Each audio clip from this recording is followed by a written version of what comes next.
ஏங்க நாம உயிரோட இருக்கிறதுக்கும் இல்லாம இருக்கிறதுக்கும் ஒரே ஒரு உடல் அமைப்பு தான் காரணம்னு சொன்னா நம்ப முடியுதா? ஃபீட்பேக் லூப்ஸ் தான் ஹோமியோஸ்டாசிஸ் அப்படிங்கிற இந்த ப்ராசஸ்க்கு நம்ம உடல்ல ஹெல்ப் பண்ணுது. இந்த சிஸ்டம் வேலை செய்யக்கூடியது எப்படின்னு தெரியுமா? ஒரு சில டைம் அது நம்ம உயிரை காப்பாற்றும், வேறொரு டைம் அது உயிருக்கே ஆபத்தும் விளைவிக்கும். இதுலதான் வருது நம்ம negative and positive feedback loops. முதல்ல நெகட்டிவ் ஃபீட்பேக். இது உடல்ல மிக அதிகமாக காணப்படும் அமைப்பு. இதோட நோக்கம் என்னன்னு பாத்தீங்கன்னா, உடலில் ஏதாவது மாற்றம் ஏற்பட்டால் அந்த மாற்றத்தை மீண்டும் இயல்பான நிலைக்கு கொண்டு வருது. உதாரணம் பாத்தீங்கன்னா, நம்ம வெப்பநிலை குறைஞ்சிச்சுன்னா உடல் நடுக்கம் உண்டாகும். இந்த நடுக்கத்தினால வெப்பம் உருவாகுது. இதுவே வெப்பநிலை அதிகமாயிடுச்சுன்னா உடல் வேர்க்க ஆரம்பிக்குது, வெப்பம் குறையுது. இதுதான் நெகட்டிவ் ஃபீட்பேக். மாற்றத்தை எதிர்த்து உடலை நிலைத்த நிலையில் வைத்திருக்கிறது. ஹோமியோஸ்டாசிஸ் அப்படிங்கிற அந்த ப்ராசஸ்க்கு இதுதான் பயங்கர ஹெல்ப்ஃபுல்லா இருக்கும். அடுத்து பாசிட்டிவ் ஃபீட்பேக். இது மாற்றத்தை எதிர்க்காது, ஆனா அந்த மாற்றத்தை அதிகரிக்க செய்கிறது. உதாரணத்துக்கு காய்ச்சல். ஒருத்தருக்கு பாக்டீரியா தொற்று வந்துருச்சுன்னா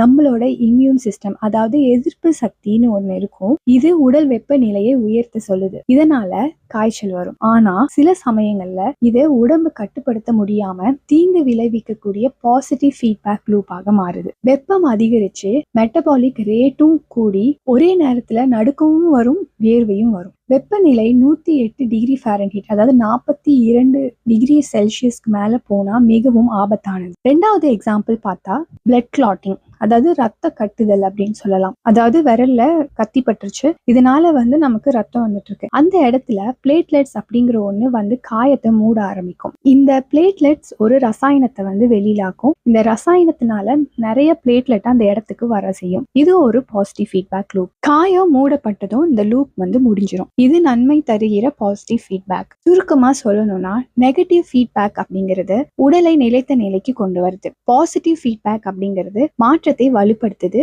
சில சமயம் பயனுள்ளதாகவும் இருக்கலாம், சில சமயம் ஆபத்தானதும் இருக்கலாம். இதுதான் ஹோமியோஸ்டாசிஸ் கட்டுப்பாட்டோட முக்கிய சாராம்சம். வீடியோ பிடிச்சிருந்தா லைக் பண்ணுங்க, ஷேர் பண்ணுங்க. இதே மாதிரி பார்மசியில் வரும் பாடங்கள், உடலின் வேலைப்பாடும் மருந்துகளின் செயல்பாடு பற்றி சிம்பிளா புரிஞ்சுக்கணும்னா சப்ஸ்கிரைப் பண்ணுங்க. நாம ஒவ்வொரு நாளும் புதிய விஷயங்களை தெரிஞ்சுக்கலாம். நன்றி.